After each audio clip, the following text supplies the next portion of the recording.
Customs. We're working on a 71 F100 bump side.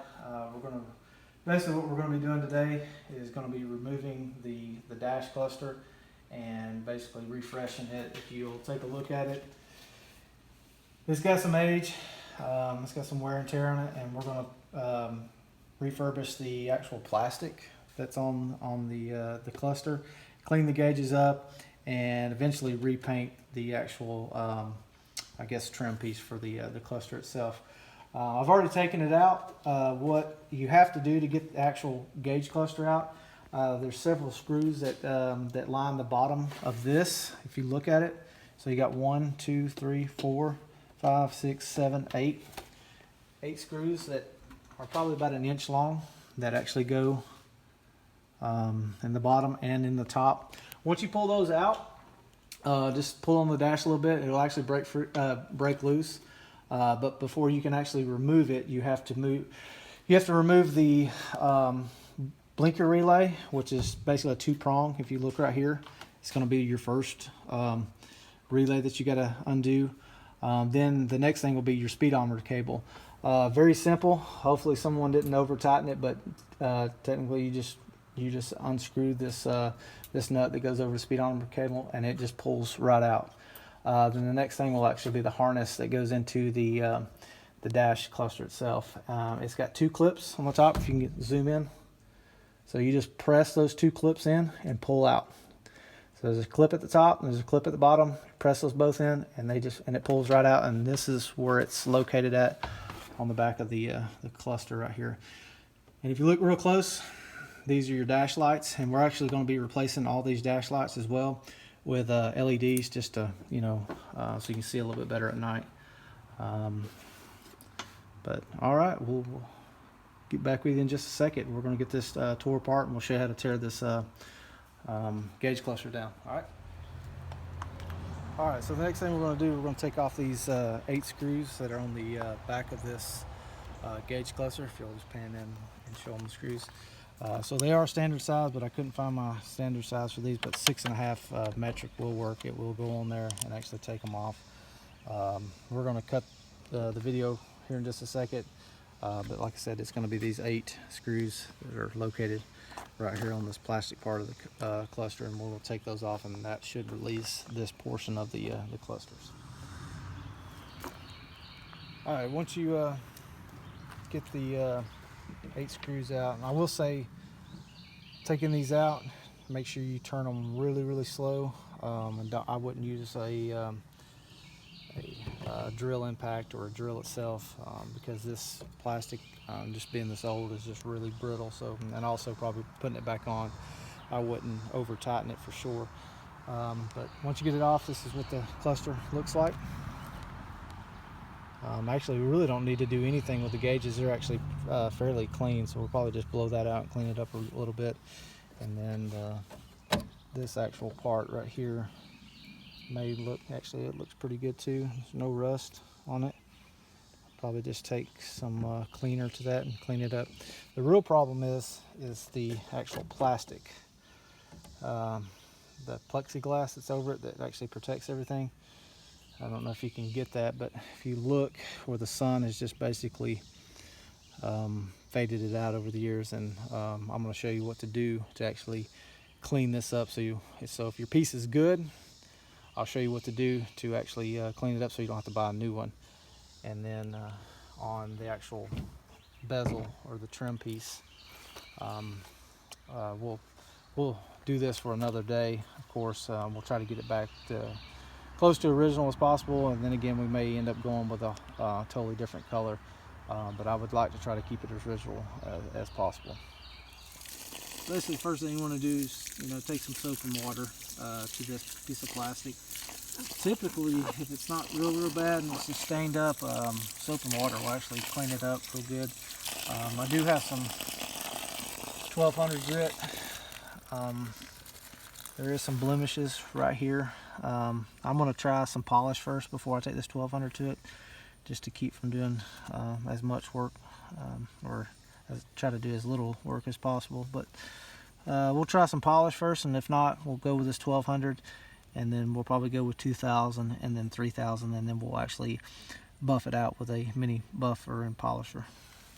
So what we're trying to eliminate, if you can look in the sunlight, you can see these hazy areas, and then this is really, really clear, where basically the sun never, was exposed to this portion of the bezel. So what we're trying to do is actually get rid of this haziness, so you can actually just see the gauges a lot clearer. All right, so we're getting our gauge cluster back together after we've kind of cleaned up everything. I'm going to show you real quick. Let me put some of this stuff down. The gauge cluster bulbs that we changed over to LEDs, they're 194s. When you put these in, the issue you may run into is that when you twist these out to put them back in, of course this panel back here is what actually connects everything and actually sends the power to the to these little twist tabs. So when you put your bulbs in, sometimes you may twist it in there. You need to go check them all to make sure they're all working. If not, you may have to pull them out, twist them the opposite way, or take your bulb out and twist and turn it the opposite way that it's actually been put in, and just go through all the bulbs and check them, because they will give you some, they may give you some issues. All right, so we're going to get this thing put back together, get it back in the truck, and we'll show you what it looks like after we get it cleaned up.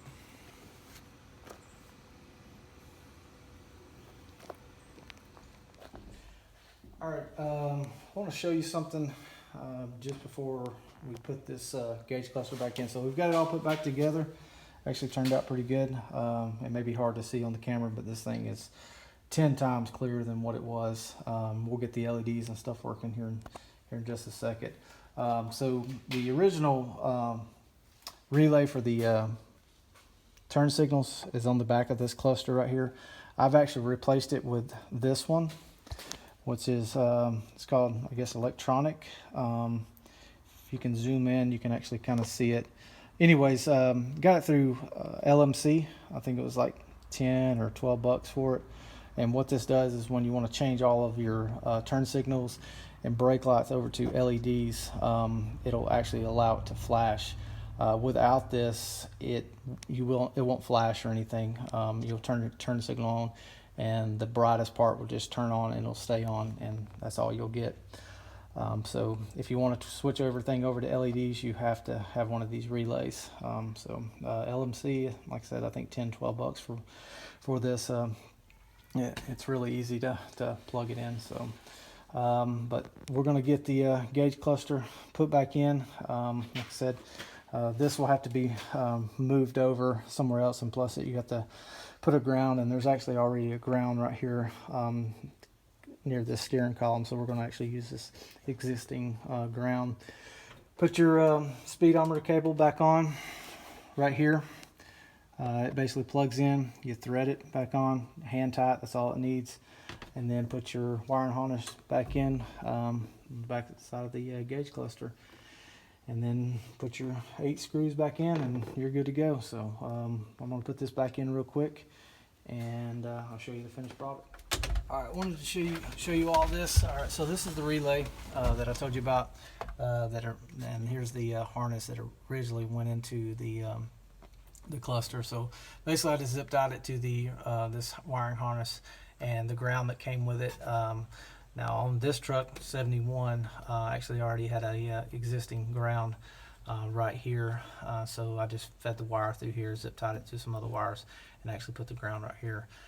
So I just wanted to kind of show you that in case you got confused on maybe where to put this, because it will not go back on to the cluster itself. You got to kind of tuck it away. So all right, well, let's get the rest of the cluster put in and see if it all works. All right, we wanted to turn the lights off so you guys can see the finished product when we actually turn the lights on to the truck. So before, it was really hard to see. Putting these LEDs in definitely helped it out. And then switching the key overs to where you can see the alternator and the oil a lot brighter. Turn signals, when we put the different solenoid in, much quicker response. turning the headlights on and then actually hitting the high beams. Seems real bright on camera, but it's not that bright in person, but let you know. I've actually put a green LED bulb in there to let me know if my high beams are on or not. But finished product, guys. Like, subscribe, comment what you like, what you didn't like, what you'd like to see. See ya.